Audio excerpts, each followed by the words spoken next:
Willie D Live.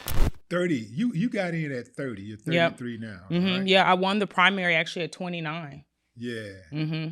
But what are you thinking? Like before you decided to run for judgeship, what are you thinking? Like, I know you had to be cognizant that there's never been a judge that young before in the state of Texas. Yeah.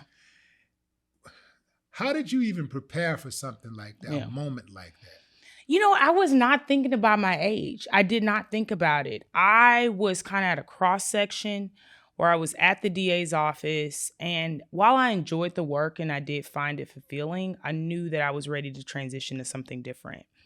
And I thought about doing defense work, but I wasn't passionate about that. Just really quick, I want to interject before I forget. I thought that would be a natural progression myself, because normally when people go and work in the DA office, they become a AD. The natural thing to do is to pursue defense attorney. Exactly. They the go defense into part. defense. Yeah. Yes. But you went into. I wasn't passionate about that. So why did you seek a judgeship? I've always wanted to be a judge. My mom actually showed me a school project that I did when I was running. And the project was like, tell us what you want to be when you grow up. And I wrote a judge. And this is at 4 years old. And I don't know if I had ever seen a judge, but it was always something I knew I wanted to do. And I remember talking to my mentor because I was at this crossroads. I wasn't passionate about civil litigation. I knew I could do all of these things, but I wasn't passionate about it. And I talked to my mentor and he was like, well, don't you want to be a judge? Because it was something that I had shared with him before. And I said, yeah, but, I'm not ready yet. I got to, plant some more seeds. I got to take some more time. And he's like, you realize age doesn't equal experience. He's like, you've tried more cases than half of those judges on the bench. He's like, you're ready. The only person stopping you is you. This is Carl Thomas. This wasn't Carl Moore at the time. Oh, this is one of my other mentors. And I thought about it and he told me, he said, I'm giving you 24 hours to decide whether you're going to run. And I just thought he was joking because who can make a decision like that in 24 hours? But I talked to some other people who I trusted. And that was important for me because I had to talk to people who knew me and who weren't just going to tell me not to do it because it wasn't the most popular thing to do. And the people who knew me, some other judges too, said, go for it. Absolutely do it. I talked to my family and I prayed about it. And I still wasn't going to go after. I was not going to do it. I was not going to do it because it is scary. It is scary to run for office. It is scary to put yourself out there. It is scary to just even say, I just remember all the trepidation. My voice was shaking the first time I went to a political event thinking, what am I doing?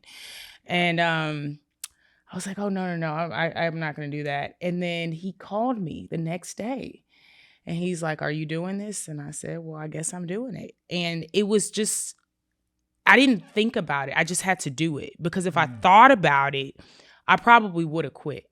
I just had to continue to just like put one foot in front of the other, go to political events, go to civic club meetings, attend churches, meet people, put myself out there. And I just did it. And every day it was just one more thing contributing to people getting to know me and remembering my name on the ballot. And I filed in October of 2021. Well, October 21, October 28th of 2021. And I just remember I was so scared. It was the scariest thing I had done. And then I remember when I won, everyone was like, you're the youngest judge. And I said, oh, no, I didn't. I guess. Yeah. But you had no idea why I wasn't thinking about that. I wasn't thinking about it. It makes sense because, Fred Hampton didn't say, look, I'm only 19 years old. I can't be a leader of a revolution. Right. I can't do that. He was like, I got the will, I got the skill, I got the passion. I'm doing this. I'm gonna do it. Yeah, I'm doing this, and ain't nobody gonna stop me. Yep. You gotta have that. You have to. And then along the journey, I figured out what I was passionate about, and I figured out in addition to knowing I wanted to do it, I figured out my why. And I think that's what carried me, and that's what people connected to when I was running, because I think a lot of politicians, I just hate even call myself a politician. I'm just elected. people are tired of the same speeches. We need to fix this. We need to fix this. Like, tell us how you're going to do it. And so I figured out my why. I figured out exactly what I wanted to do. And it didn't just become elect me because I'm young. It became elect me because these are the deficiencies I see when I'm in the courtroom. And this is what I want to do to change it.